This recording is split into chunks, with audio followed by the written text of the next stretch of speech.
Shalom Bapak Ibu, pendengar setia Renungan Harian Resort GKI Pulang Pisau. Hari ini Jumat tanggal 5 April 2024. Saya Pikaris Daniel akan membawa kita dalam Renungan Harian sebagaimana Almanak Nas Gereja Kalimantan Evangelis. Untuk kita pada hari ini terdapat di dalam kitab Daniel pasal yang kedua ayat yang pertama sampai 23 dengan judul Mimpi Nebukadnezar. Bapak Ibu yang dikasihi dan diberkati Tuhan, saya bacakan nas firman Tuhan dari Daniel pasal yang kedua ini pada ayat yang 10 bagi kita. Demikian firman Tuhan. Para kasdim itu menjawab raja, tidak ada seorang pun di muka bumi ini yang dapat memberitahukan apa yang diminta tuanku raja. Dan tidak pernah seorang raja, bagaimanapun agungnya dan besar kuasanya, telah meminta hal sedemikian dari seorang berilmu, atau seorang ahli jampi, atau seorang kasdim. Demikian firman Tuhan bagi kita. Bapak Ibu yang dikasihi dan diberkati Tuhan, adalah satu hal yang mustahil tampaknya bagi orang-orang bijaksana yang ada di Babel pada saat itu untuk menafsirkan mimpi daripada seorang raja bernama Nebukadnezar. Mustahil karena memang mimpi itu tidak diceritakan kepada mereka. Dan bagi kita pun, kita akan berpikir dan mempertanyakan bagaimana mungkin kita bisa mengetahui pikiran dari seseorang, atau kita bisa mengetahui mimpi yang dialami oleh seseorang sebelum ia menceritakannya kepada kita. Bahkan hal itu menjadi sangat tidak mudah karena mereka berada pada satu pressure hukuman yang akan menanti mereka ketika mereka tidak bisa menafsirkan atau menyikapkan mimpi daripada Nebukadnezar pada saat itu.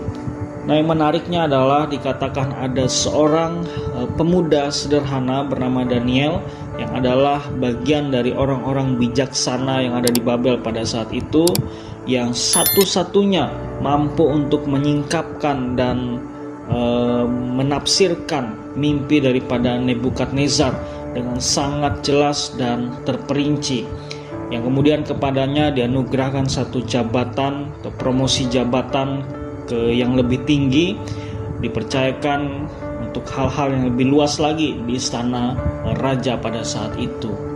Pertanyaannya adalah, apa yang dilakukan oleh Daniel atau apa yang memampukan Daniel sehingga kemudian ia bisa menafsirkan dan menyingkapkan mimpi tersebut dengan sangat jelas dan terperinci dengan makna-makna yang terkandung di dalamnya kepada Nebukadnezar.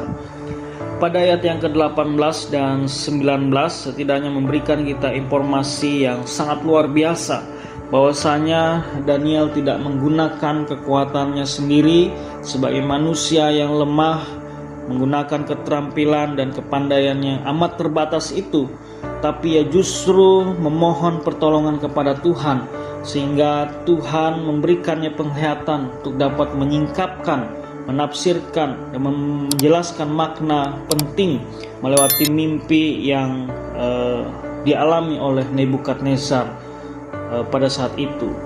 Bapak Ibu yang dikasihi dan diberkati Tuhan, demikian juga di dalam kehidupan kita ada banyak hal yang tidak bisa kita lakukan dengan kekuatan kita sendiri. Ada banyak hal yang tidak bisa kita selesaikan dengan kemampuan kita sendiri. Oleh karena itu kita membutuhkan Tuhan yang adalah sumber dari segala sesuatu yang kita butuhkan di dalam menjalani hari-hari kehidupan kita.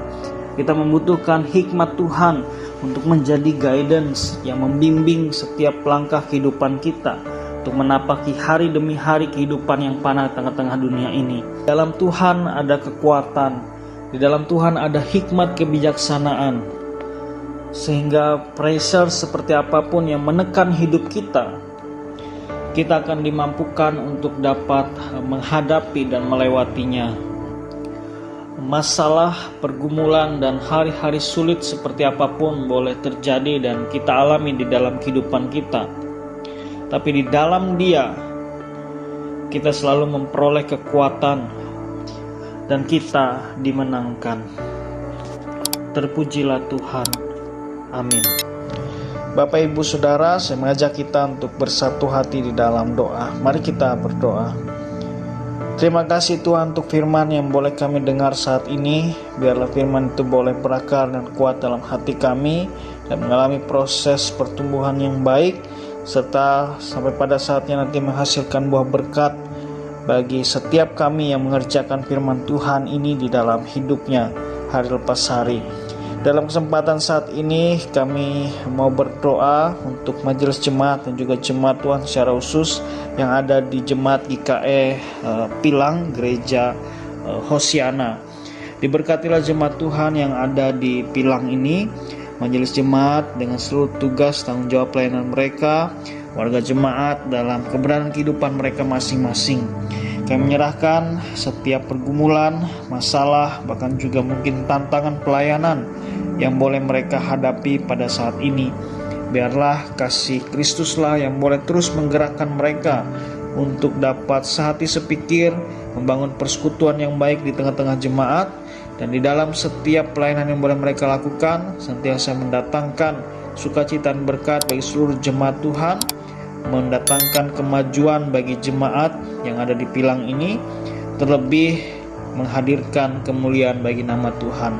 Terima kasih Tuhan, kami berdoa dan bersyukur. Amin. Tuhan memberkati engkau dan melindungi engkau.